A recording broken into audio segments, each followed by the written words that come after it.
উপস্থিতি আপনারা জানেন, সাবেক রাষ্ট্রপতি স্বাধীনতা ঘোষক শহীদ প্রেসিডেন্ট জিয়াউর রহমান মাগফিরাত কামনায় রমজান মাসের শুরু থেকে আমাদের ফ্রি ইফতার বিতরণ কর্মসূচি শুরু হয়েছে। প্রতিদিন এই বিকেলে ইফতারের ঠিক 20 থেকে 30 মিনিট আগে আমরা 200, 300, 500 মানুষের মধ্যে আমরা এই ইফতার বিতরণ কর্মসূচি করছি, যা রমজানের শেষ পর্যন্ত আমরা কন্টিনিউ করব। তো এই উদ্যোগ মূলত অ্যাডভোকেট রুহুল কুদ্দুস তালুকদার দুলুর পক্ষ থেকে, যিনি বিএনপি কেন্দ্রীয় নেতা এবং নবনির্বাচিত সংসদ সদস্য অ্যাডভোকেট রুহুল কুদ্দুস তালুকদার দুলু ভাইয়ের পক্ষ থেকে এই কর্মসূচি হচ্ছে।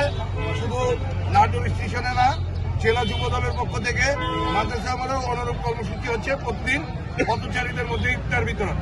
এই স্টেশনে এই ইফতার কর্মসূচি করার মাধ্যমে অসংখ্য অসহায়, ছিন্নমূল, দরিদ্র মানুষ এবং শ্রমজীবী মানুষ এই ইফতারের সুবিধা পাচ্ছে। তো আমি এই আয়োজনকে আরো বেগবান করার জন্য আমরা নাটোর পৌরসভার সাধারণ মুরব্বী, আমাদের অভিভাবক জননেতা শেখ এমদাদুল হক আল মামুনের সহযোগিতা কামনা করছি। এবার সংক্ষিপ্ত আকারে বলার জন্য অনুরোধ করছি জেলা বিএনপির যুগ্ম আহ্বায়ক মৃত্যুঞ্জয়ী নেতা সাইফুল ইসলাম আফতাব ভাইকে। আসলে বিএনপির রাজনীতি হচ্ছে সাধারণ মানুষের জন্য রাজনীতি। আমরা এই ইফতারের মধ্য দিয়ে মানবিক কাজগুলো আমরা এগিয়ে নিতে চাই, আমরা মানুষের পাশে দাঁড়াতে চাই।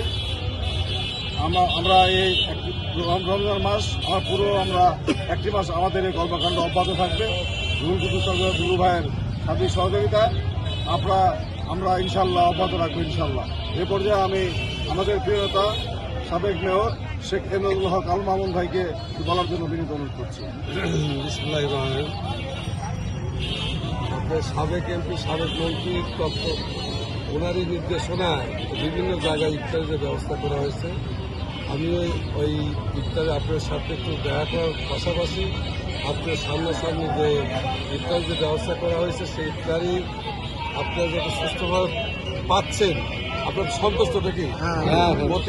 প্রতিদিনই এই ইফতারিগুলো দেওয়া হবে। আপনারা এই যে সাধারণ মানুষ যারা কিনে খেতে পারে না, যারা হলো ইফতার করার মতো সাধ্য নাই, এই সমস্ত মানুষের যে ইফতারের ব্যবস্থা হচ্ছে, এতে আপনি যেমন আমাদের নেতাদের সওয়াব হচ্ছে, পাশাপাশি আপনার প্রদত্ত মানুষে আপনারা দোয়া করবেন আমাদের প্রেসিডেন্ট রাষ্ট্রপতি জিয়াউর রহমানের জন্য, দোয়া করবেন বেগম খালেদার জন্য, দোয়া করবেন তারেক রহমানের জন্য, দোয়া করবেন গুরু সাহেবের জন্য, বর্তমানে যে এমপি গুরু সাহেবের জন্য অবশ্যই আপনারা দোয়া করবেন। শুধু এই বছর না, আমরা যতদিন বেঁচে আছি বিএনপি